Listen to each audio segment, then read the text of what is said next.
2024-25 நிதியாண்டிற்கான தமிழக பட்ஜெட். கடைக்கோடி மனிதருக்கும் நலவாழ்வு. முதலமைச்சரின் கிராம சாலைகள் திட்டத்திற்காக ரூபாய் 1000 கோடி ஒதுக்கீடு. ஈஸ்வரன் அதுக்கு பதில் சொல்லு. ஈஸ்வரன் இல்ல, நான் என்னுடைய கோட்டா இல்ல, முடியவே இல்ல. இல்ல, நான் உங்களுக்கு தர போறேன். இன்னும் நான் உங்களுக்கு தரவே இல்ல. அதுக்குள்ள கோட்டாவுக்கு வந்துட வேண்டாம். ஈஸ்வரன், நீங்க எல்லாம் தமிழர்கள் தானே? தேசிய தமிழர், சந்தேகம் இல்லை. தேசிய தமிழ், இந்திய தமிழர்கள். அப்புறம் தமிழ்நாட்டுக்கு அகேன்ஸ்டா பேசுறீங்க? தமிழ்நாட்டுக்கு எகென்ஸ்டா பேசல. தவறாக சித்தரித்து வாக்குகளுக்காக நீங்கள் தவறான புரிதல் ஏற்படுத்துகிறீர்கள். தமிழ்நாட்டை முன்னேற்றத்திற்காக, தமிழ்நாட்டில் இருக்கிற மக்களை வாழ வைக்கணுங்கிறதுக்காக இவ்வளவு வாதாடி, அதுக்கு தான் சொல்ல போறேன். ஆனா இங்க உட்கார்ந்துட்டு நீங்க உத்தரப்பிரதேசத்துக்காக வாதாடிட்டு இருக்கீங்க. நீங்க பாருங்க, நீங்க தமிழ்நாட்டுல வீசுற காத்த சுவாசிக்கிறீங்க, தமிழ் மண்ணுல இருக்கிற தண்ணிய குடிக்கிறீங்க. ஆனா நீங்க தமிழ்நாட்டுக்காக பேசல. இன்னொன்னு ஒரு செய்தி இல்ல, ஒண்ணு கேட்டேன், அதுக்கு சேர்த்து பதில் சொல்லுங்க. இப்ப பிஜேபியை பொறுத்த அளவுக்கு கேட்கிற கேள்விக்கு அவங்க பதில் சொல்ல மாட்டாங்க. நான் கேட்டேனே,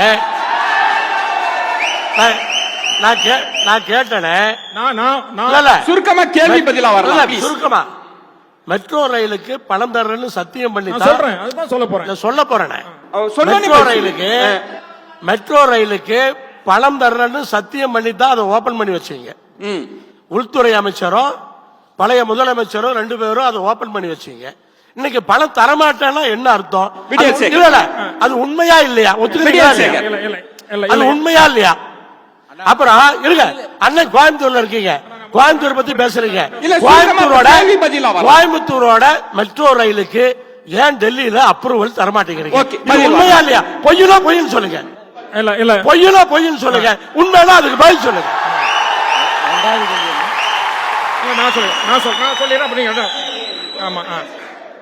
அருமைக்குரிய அண்ணன் ரொம்ப வேகமா பேசினா. தமிழ்நாட்டுக்காக அண்ணன் தலைமையில கூட்டணியோட ஆட்சி வந்துச்சு. ஆட்சி வந்து 2 வருஷத்துல என்ன பரிசு கொடுத்தீங்களா? சொத்து வரி உயர்வு, வீட்டு வரி உயர்வு, பால் விலை உயர்வு, மின்சார கட்டண உயர்வு. மின்சார கட்டண தொழில் நின்று போய் இருக்கிறது. கோவை மக்கள் கொந்தளிப்பில் இருக்கிறார்கள். உயர்வு, மின்சார கட்டண உயர்வு உங்களால தான். மின்சார கட்டண உயர்வு உங்களால தான். இதெல்லாம் யாருனால? அதிமுக ஆட்சி 10 ஆண்டு காலம், அதிமுக ஆட்சி 10 ஆண்டு காலம் வரியை உயர்த்தவில்லை. சரி, காத்திருங்க. விடியல் சேகர் ஒரே விஷயம். இல்ல மெட்ரோ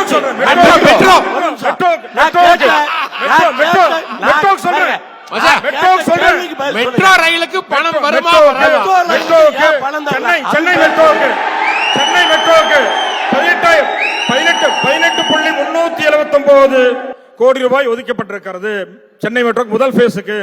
செகண்ட் பேஸுக்கு 63,246 கோடி ஒதுக்கப்பட்டிருக்கிறது. மொத்தம் 85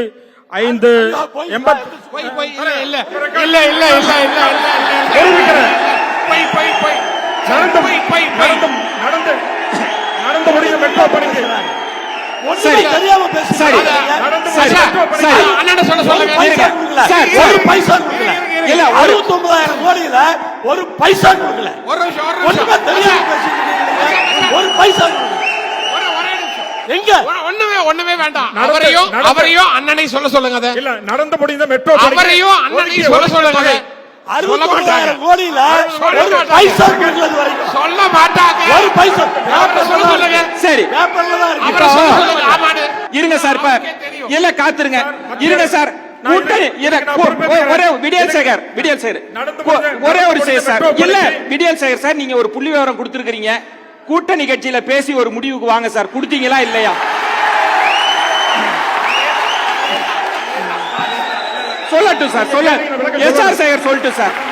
விஜயன் ரொம்ப புத்திசாலியா கூட்டணி கட்சி முடிவுக்கு வாங்கன்ட்டாரு.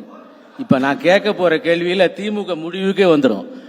இப்ப அண்ணா, செகண்ட் பேஸுக்கு நிதி ஒதுக்கலன்னு நீங்க சொல்றீங்க, அதான் உங்க குற்றச்சாட்டு. ஒரு பைசா வரலைங்க. ஒரு பைசா வரல. எஸ்ஆர் சேகர் ப்ளீஸ், நீங்க சொல்லிட்டீங்க sir. S R Sekar sir, S R Sekar பேசட்டும் சார். கேள்விக்கு பதில் கேட்பதற்கு தயாராக இல்லாததுக்கு காரணம் கேட்ட கேள்வியிலேயே உங்களுக்கு சந்தேகம் இருக்குன்னு தான் அர்த்தம். அப்ப சரி, allow பதில் சொல்லுங்க சார். allow பண்ணுங்க அண்ணா. அவர் பேசட்டும். மெட்ரோ ரயில் நீங்க எல்லாரும் கேட்டுக்கிட்டு இருங்க. அண்ணா எப்படி பேர் சட்டமன்ற உறுப்பினர் அவரு பேசட்டும். மெட்ரோ ரயில் phase 2ல இன்னைக்கு நீங்க பிஜேபி மீது குற்றம் சாட்டுகிறீர்கள், ஃபண்ட் ஒதுக்கல, அதுதானே உங்க குற்றச்சாட்டு. சரி, மெட்ரோ ரயில் phase 2 கண்டிஷன் என்னவா இருக்கு இப்ப அது சொல்லுங்க. இன்னைய தேதியில் அதோட கண்டிஷன் என்ன? சொல்றேன். அக்கா இருங்க பாருங்க.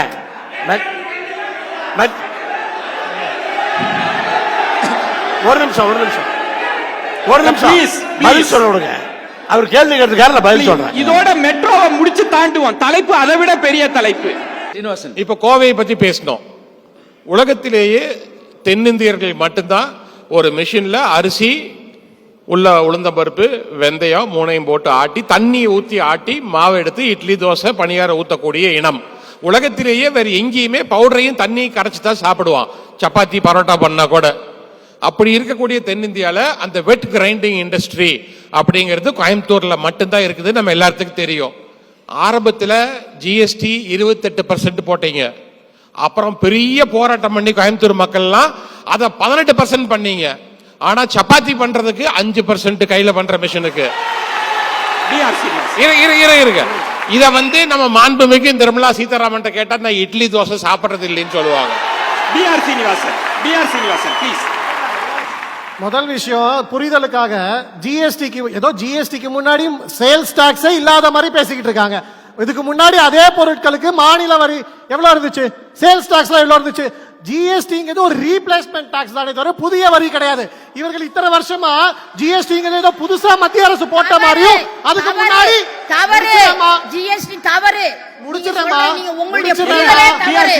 முதல்ல ஜிஎஸ்டி என்ன அவர் என்ன கேக்குறாருன்னா இல்ல என்ன அவர் கேட்டாரு பாயிண்டடா வாங்க. அதனால சப்பாத்தி இதான் கேள்வி சார். வரேன் சார். அதுதான். சோ அதனால இதுக்கு முன்னாடி வெட் கிரைண்டருக்கு மாநிலத்துல வரியே இல்லாத மாதிரியும் சப்பாத்தி பண்ற மிஷினுக்கு மட்டும் தான் வரி இருந்த மாதிரியும் இருந்துச்சா? இருங்க கொண்டு வந்தீங்க. அதான் நாங்க வரி வாங்குறோம்னு தெரியும்ல. அப்படியே ஜிஎஸ்டி கொண்டு வரீங்க. அவர் பேசட்டுங்க. ஒரு நிமிஷம் இருங்கக்கா. நான் ஜிஎஸ்டி ஆக ஏமாற்றம் செய்யப்பட்டது. அவர் பதில் சொல்லவே அனுமதிக்க மாட்டீங்க. ஆமா, ஜிஎஸ்டி நான் முடிச்சிரேன் சார். சார் அவர் பேசட்டும். சப்பாத்தி தோசைக்கு முதல்ல வரேன். சப்பாத்தி தோசைக்கு வரேன். எங்க இட்லி தோசைக்கு வாங்க. வரேன். சொல்லுங்க, பதில் சொல்லுங்க. அதனால டிஆர் சீனிவாசன். சோ ஜிஎஸ்டியோட புரிதல் ஒரு டைப் ஆஃப் ப்ராடக்ட்டுக்கு ஒரு விதத்துல வரி. வெட் கிரைண்டர்ல தான் சப்பாத்தி பண்றாங்களா என்ன? வெட் கிரைண்டருக்கு ஒரு வரி, சப்பாத்தி பண்ற இதுக்கு இன்னொரு வரினா ரெண்டுத்துக்குமே அந்த மிஷினரி அந்த டூல்ஸ் எல்லாமே வேற. வெட் கிரைண்டர்ல யாராவது சப்பாத்தி பண்ணுவாங்களா? இல்ல. முடிச்சிரேன். அதனால இருங்க. இல்ல காத்துருங்க ப்ளீஸ். ஆடியன்ஸ் ப்ளீஸ், பார்வையாளர்கள் ஒத்துழைப்பு தாங்க ப்ளீஸ். அவர் கருத்தை ஒரு ஸ்லாபும் அந்த குட்ஸ் ப்ளீஸ் காத்துருங்க, ஒத்துழைப்பு தாங்க பார்வையாளர்கள். அன்பான வேண்டுகோள். அந்த குட்ஸ் அந்த services, goods and services tax, அந்த குட்ஸுக்கு ஒரு குட்ஸுக்கு ஏத்த மாதிரியும் ஒரு சர்வீஸ்க்கு ஏத்த மாதிரியும் 5%, 12%, 18%, 28% வச்சிருக்காங்க. அதனால ஒரே ப்ராடக்ட்ல எல்லாத்துக்கும் ஒரே வரி கிடையாது. ஒண்ணு. அடுத்த புரிதல் எங்களோட வரி பணம் இது எல்லாரோட வரி பணம். ஏன்னா அதுலயும் டிஃபரன்சியேஷன் இருக்கு. இப்போ ஒரு கார்ப்பரேஷன் டாக்ஸ்னு ஒன்னு போடுறாங்க. அது இப்ப கோயம்புத்தூர் கார்ப்பரேஷன் டாக்ஸை எடுத்து சென்னை கார்ப்பரேஷனுக்கு யாராவது கொடுக்குறாங்களா? இல்ல. அதே மாதிரி தமிழ்நாடு மாநில அரசு விதிக்கிற வரியை எடுத்து கேரளாக்கு கொடுக்குறாங்களா? இல்ல. ஆனா தமிழ்நாடு அரசு விதிக்கிற வரியை தமிழ்நாட்டில் இருக்கிற எல்லா மாவட்டத்துக்கும் தானே கொடுக்கணும். அதே மாதிரி ஜிஎஸ்டிங்கிறது ஒன்றிணைந்த டாக்ஸா இருக்கு. என்ன சொல்றீங்க? இட்லி தோசை பிரச்சனைக்கு வாங்க. மாநில அரசுடைய வரி உரிமையை பறிச்சுட்டு என்ன பேசுறீங்க?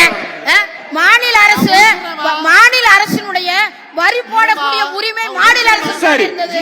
யார் உங்களை போட சொன்னா? இல்ல, யார் உங்களை போட சொன்னா? மாநில அரசினுடைய வரி உரிமையை பறித்து விட்டு நீங்க பேசலாமா? மாநில அரசு எங்க வரி போடுது? மாநில அரசினுடைய வரி போடக்கூடிய ஒரு இடைவேளை எடுத்துக்கலாம். நீங்க சொன்னீங்கன்னா எப்படி? நான் பேசுறது மாநில அரசுக்கே பதில் வரி சொல்ல போட முடியும். பதில் மாட்டேங்குது. சொல்லுங்க. இல்லங்க கேள்வி பதில் சுருக்கமா வாங்க சார் ஏன்னா ப்ளீஸ். அந்த கேள்விக்கு பார்த்து புரியுது. இப்போ சுருக்கமா வாங்க, please. அதனால எங்க முடிச்சிடுறேன். மாநில அரசு வரி போடுதுன்னா எங்க போடுது? பாலபாரதி. அதுதான் நீங்க போடுறீங்கல்ல, அதுதான். ஜிஎஸ்டி வரி போடுறீங்கல்ல, எல்லா வரி போடக்கூடிய உரிமையை பறிச்சு பாலபாரதி அவர் பதில் சொல்ல வரார். நீ கொஞ்சம் ஒத்துழைப்பு கொடுத்தா பதில் வாங்கி ஏங்க, நான் உங்களுக்கு நிறைய நேரம் தந்திருக்கேன். நீங்க பேசுங்க. நிறைய நேரம் தந்திருக்கேன். உங்க டைம்ல பேசுங்க. அவர் உங்க இட்லி டைம்ல pointed-ஆ பேசுங்க. வாங்க, please. நான் பேசுறேன். pointed-ஆ வாங்க, சார். அண்ணன் எஸ் சேகர் அவர்கள் தெளிவா சொல்லிட்டாங்க. 50% எஸ்ஜிஎஸ்டி மாநிலத்துக்கோட ஜிஎஸ்டி, 50% சென்ட்ரல் ஜிஎஸ்டி. இப்ப மாநிலத்தோட வரி பணம் எங்க போகுது? மாநிலத்துக்கு தான் போகுது. மத்திய அரசு எடுக்கவே இல்லை. வரல. பாருங்க. வரல. எங்க வரல? வரல. எங்க மாநிலத்துக்கு வரல? எங்க அனுப்புனீங்க? எங்க அனுப்புனீங்க?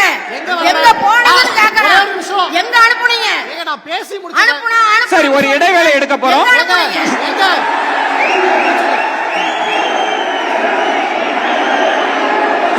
அமைதி, அமைதி. 2024-25 நிதியாண்டிற்கான தமிழக பட்ஜெட். கடைக்கோடி மனிதருக்கும் நலவாழ்வு. முதலமைச்சரின் கிராம சாலைகள் திட்டத்திற்காக ரூபாய் 1000 கோடி ஒதுக்கீடு.